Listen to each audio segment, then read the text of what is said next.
Caseus. Clone Wars. Part 1. The Rookie and the Padawan. Chapter 3.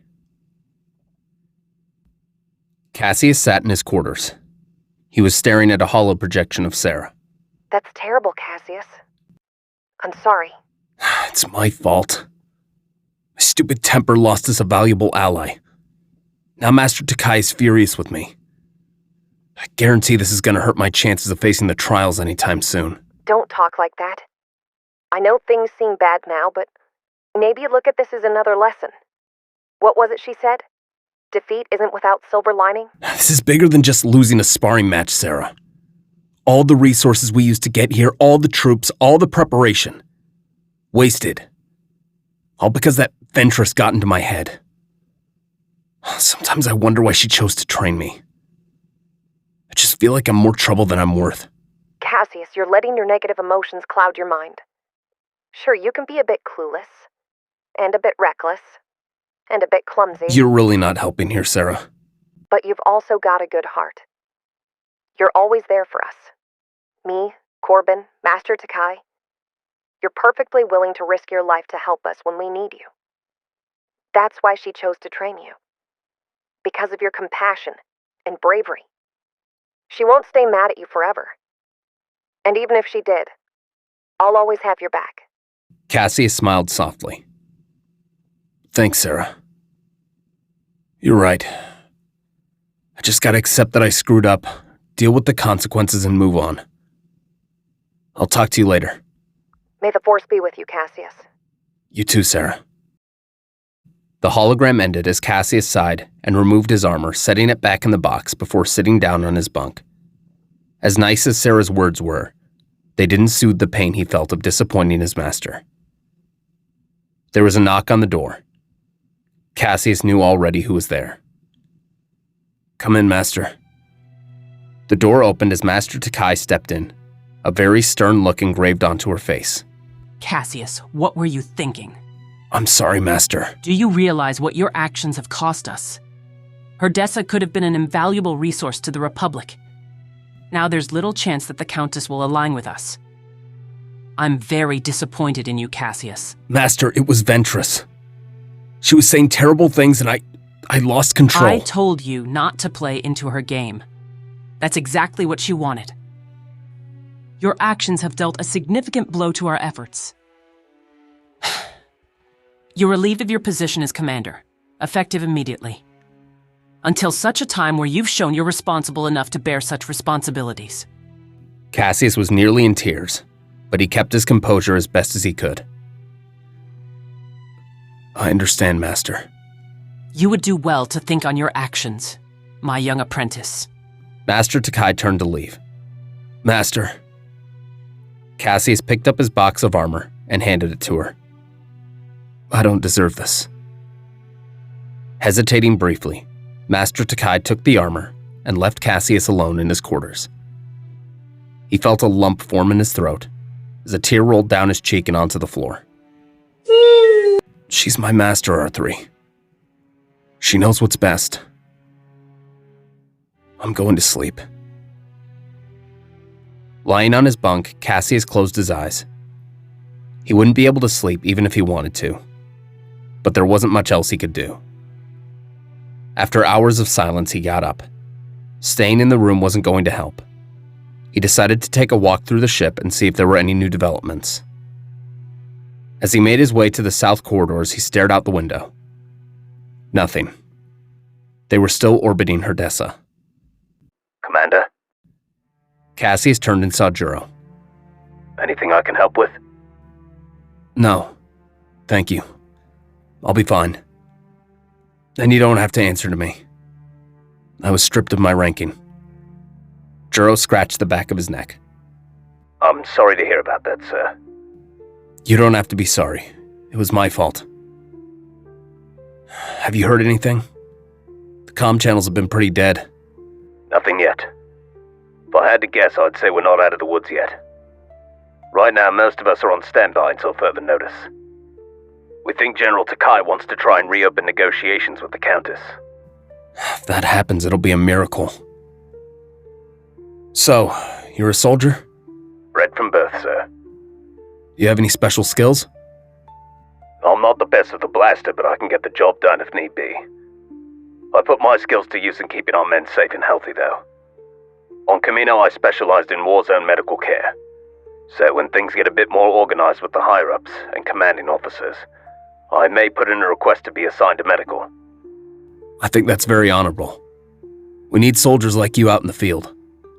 If we can smooth things out here, I'll try to put in a good word for you with my master and Captain Kriega. Thank you, sir. I'm honored.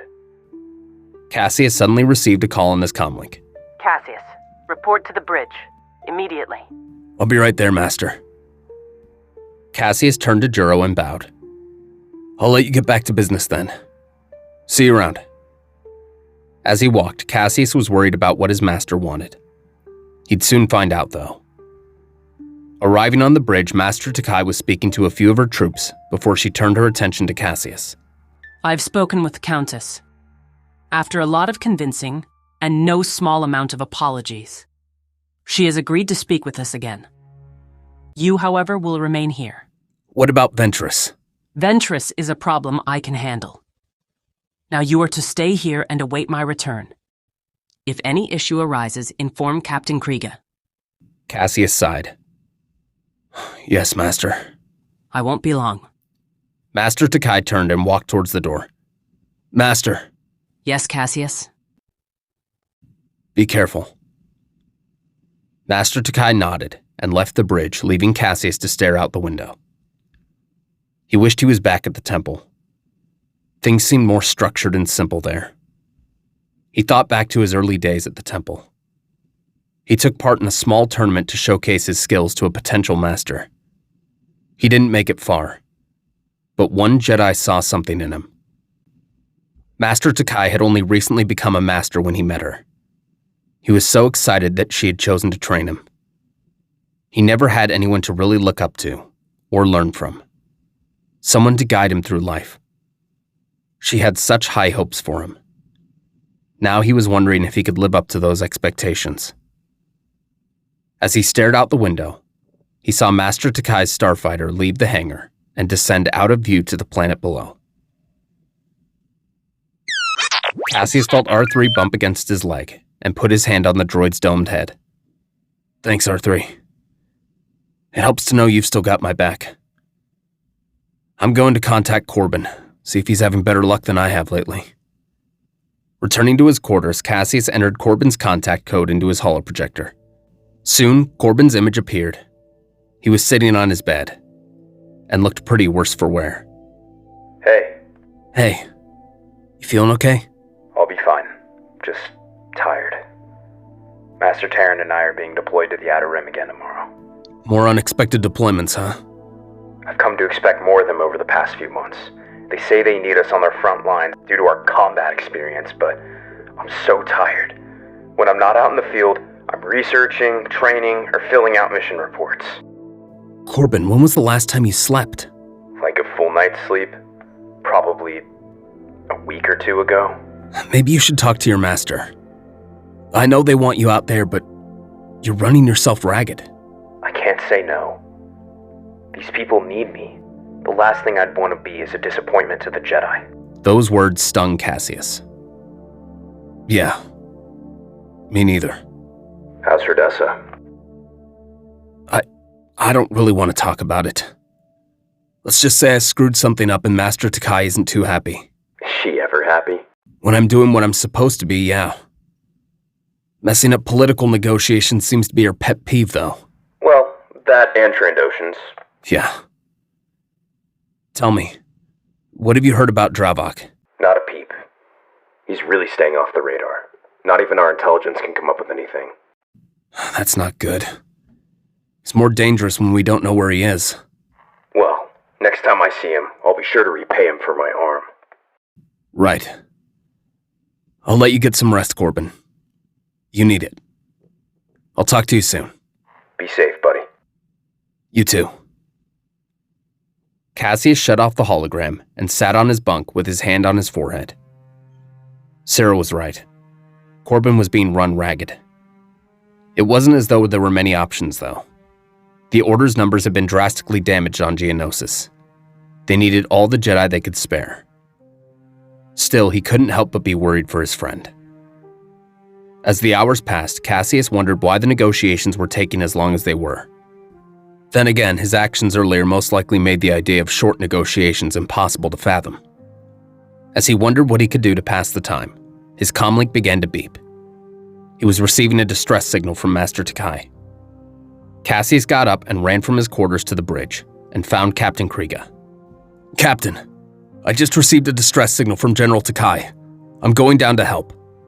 I'm afraid I can't let you do that. Given your recent demotion, Master Takai has given me direct orders to make sure you remain on board. "But she's in danger, Captain. I have to go help her, especially if Ventress is involved." We've received no distress signal on our channels. More likely than not, your comlink is on the fritz. Now return to your quarters. That's an order. Caseus stood and stared at the captain in frustration before returning to his quarters. Walking through the door, he took out his repair kit and examined his comlink. Everything was functioning properly. This couldn't have been a malfunction. He needed to get down there. But he couldn't just go to the hangar and grab a ship. They'd detain him instantly. He needed some way off the ship. The escape pods. If he could get to one of those, he could get down to the surface and find his master, deal with the situation, and call for a shuttle. "R3, I need your help. I need to get down to the surface. If I launch myself down in an escape pod, they'll find out that one of them was launched. If you can scramble the signal sent by the pods for a few minutes, I can launch myself down without them realizing it. There should be a control panel by the pods that you can crack. I know it's risky, but I can't leave her down there if she's in danger. Please, I need you." "Thanks, R3. Let's go." Caseus opened his door and saw a few clones making their patrol. Quickly, he used the Force to knock over a waste container. The clones immediately stopped and turned to investigate as Caseus and R3 crept by and fled down the corridors to the lower levels of the ship. "We're close, R3. The escape pods are just around the corner." Just as he was thinking that this would be an easy escape, Captain Kriega's voice came over the intercom. Attention. Caseus Urshon is attempting to flee the ship in violation of direct orders. Find him and detain him. Set your weapons to stun. Do not harm him. Great. Hurry. As he rounded the corner, he saw the escape pods, unguarded. "Okay, R3. Get to work scrambling the signal." R3 beeped and began hacking into the control panel as Caseus began boarding the pod. Hold it right there, Commander. Caseus looked over his shoulder and saw Juro aiming his weapon. "Juro, stand down. I need to get down there and help my master before something bad happens." I'm sorry, sir. I can't take orders from you. Step out of the pod and come with me. Caseus looked at R3 around the corner. Juro didn't see him. R3 slowly crept behind the rookie clone. "I can't stand down, Juro. You have your rules, and I have mine. If you won't let me go..." R3 quickly charged at Juro, knocking him forward into the pod as Caseus launched them into space. "Then you're coming with me." What are you doing? Juro aimed his blaster as Caseus ignited his saber and held it in front of Juro's face. "I need to help my master, Juro. When I get her out of here and everyone is safe, I'll turn myself in. I'll tell them exactly what happened and he won't face any repercussions. But for now, either help me or stay out of the way." Juro stayed silent and slowly lowered his weapon as Caseus switched off his saber. You're committed, I'll give you that. Fine. So we get down there and then what? If a Jedi Master is sending out a distress signal, what chance do a Padawan and a single clone have? We're not going down there to fight any battles. This is an extraction. We find her and we get out. And if we fail, what happens then? We won't. Not if we stick together. You Jedi are real optimists, aren't you? When you trust in the Force, you begin to realize that nothing is impossible. If you say so. The pod continued slowly approaching the planet as Caseus looked out the window. Something was wrong. He felt a pit forming in his stomach as he closed his eyes and concentrated. Something is coming. Something big. How big? As they gazed out of the window, a separatist dreadnought emerged from hyperspace. Carabast. Master Takai was right. The separatists are going to try to take Herdessa by force. We need to get to the palace and find Master Takai. I'll set the coordinates. Commander, we have a problem. Juro pointed out the window as separatist fighters emerged from the dreadnought and began firing upon the Republic cruiser. Stay calm. We're approaching the atmosphere. Look out! Caseus turned and saw a vulture droid heading towards them. These pods have no weapons. We're setting ducks. Caseus held his hands out towards the window at the approaching fighter and concentrated. With great effort, he slightly angled the vulture droid away, just as it began firing. It stopped a direct hit, but one of the blasts hit the engine as it began hurtling towards the surface. We're hit! Caseus looked at the controls and started brainstorming ideas. We need to slow this thing down. We're coming in too hot. Juro rushed to the controls. These pods have drag fins on them to slow the descent, but it won't slow us down enough. We don't have any options. Deploy the drag fins and brace for impact. Deploying. Juro pressed a few buttons and flipped a switch as the drag fins deployed. Caseus was sweating as the planet's surface came closer and closer. They were slowing down, but they were still descending far too fast. Wait! These pods have an emergency thrust propulsion system, right? You want us to go faster? No! I want you to strap in and angle the drag fins downward on my mark. Trust me. Juro nodded and readied himself. Now! As Juro realigned the drag fins, the pod leveled out and Caseus ignited the emergency propulsion before the pod could hit the ground, sending them flying straight forward like a bullet. Brace for impact! The two stowaways assumed crash positions as the pod landed on the hard, rocky surface, skidding forward at dangerous speeds and rolling over. Caseus and Juro remained strapped into their seats as they kept their eyes closed and were knocked around by the cargo. The pod soon lost its momentum and skidded to a halt. Caseus took a deep breath and unbuckled himself from his seat. Juro sat, hyperventilating as Caseus grabbed his shoulders. It's okay. It's okay, breathe. Look at me. Caseus removed Juro's helmet and looked him in the eyes. We're okay. Just take a minute to breathe. Juro nodded, still shaking as Caseus cut a hole in the pod with his lightsaber and stepped outside. That attack had knocked them off course. Miles off in the distance, he could see the tall palace, and in the sky above, a space battle between the Republic and the Separatists. Juro had finally calmed himself and stood next to Caseus. Remind me never to get in any escape pod with you again. Noted. Now come on. We need to get to that palace as fast as we can. That's miles off. How are we going to make it there before it's too late? Caseus looked over the horizon and saw two small clouds of dust coming at them from the palace. Get in the pod. Something is coming fast. Great. As they got back into the smoldering remains of the escape pod, Caseus removed his macro binoculars and looked at what was coming. Battle droid scouts on speeders. Droid scouts. I have an idea. Great. Your ideas have been wonderful so far. Quit complaining and play dead. What? Just do it. Fine. Caseus laid down on the floor of the pod and closed his eyes. Juro draped himself over one of the seats and remained motionless. After a minute, they heard speeders park outside. This is the spot. Get in there and make sure they're dead. What about you? Don't talk back to me. I'm in charge here. Roger, roger. The battle droid walked into the ship and took notice of the two supposedly dead passengers. I think they're dead. Well, blast them to make sure. The droid aimed its blaster at Caseus, who quickly sprung into action and sliced the droid's head clean off. Rushing outside, the other droid took notice and hopped onto his speeder and hightailed it back towards the palace. Juro, get on the speeder! Right. The two of them quickly commandeered the speeder and drove off in pursuit of the fleeing droid. If he contacts his squad, we'll be in trouble. I have an idea. Get alongside him. Juro activated the thrusters as they crept closer. The droid turned and began firing his blaster. Caseus stood, balancing himself on the front of the speeder, and deflected the blast before leaping onto the other speeder and cutting the droid down, taking the controls directly after. Nice job, Commander. Thanks. Let's get to that palace. About that. What do we do when we get there? There's bound to be more clankers guarding the entrance. We'll figure something out. Let's focus on getting there first. As Caseus and Juro were engaged in their mission below, Captain Kriega was busy dealing with the Separatist attack, shouting orders at his troopers. Captain, what's going on here? Captain Kriega was surprised to see Master Takai enter the bridge. General, are you alright? I was fine until I saw we were under attack.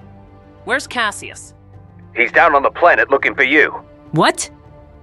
He said you'd sent him a distress signal and rushed off. I didn't send him a distress signal. Why didn't you stop him? He managed to sneak past my men. One of them is down there with him.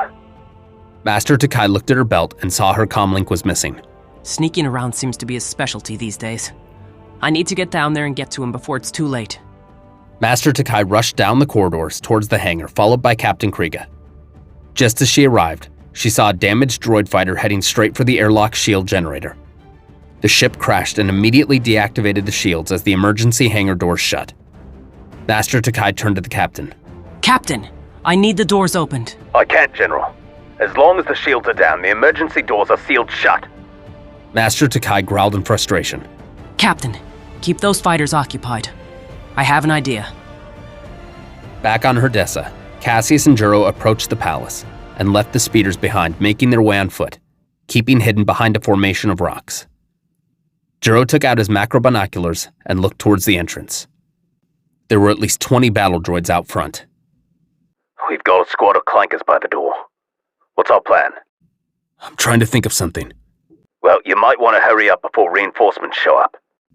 Caseus looked at the droids and at the speeder. How well can you pilot one of those things? I can get around. That should work.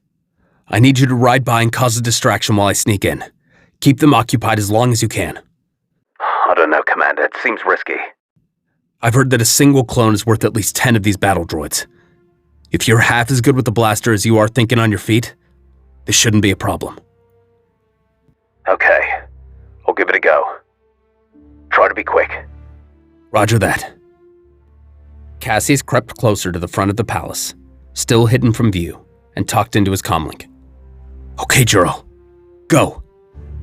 Juro hopped on the speeder and immediately drove towards the droids, catching them off guard and knocking a few of them over before speeding off away from the palace. Hey! That clone has one of our speeders! How did he get it? Who cares? Get him! The droids moved from the entrance and hopped on their speeders, chasing after Juro, as Caseus snuck through the front entrance and made his way to the elevator. Stepping inside, he rode to the top floor. Something was wrong. He couldn't sense his master, but he needed to be sure. And he couldn't let any harm come to the Countess. As he exited the elevator, he saw the palace guards out front keeping watch. Caseus walked over to them. I need to see the Countess. The guards immediately pointed their spears toward him. You are not permitted in the palace. I wasn't exactly asking. Caseus turned on his lightsaber and sliced through the spears and pushed them back against the wall, knocking them unconscious before taking their key and opening the door. Ventress stood in the center of the room, holding her crimson saber at the neck of the terrified Countess. Another thing you'll discover about the Jedi, Your Grace? Ventress held out Master Takai's stolen comlink. They're pathetically predictable.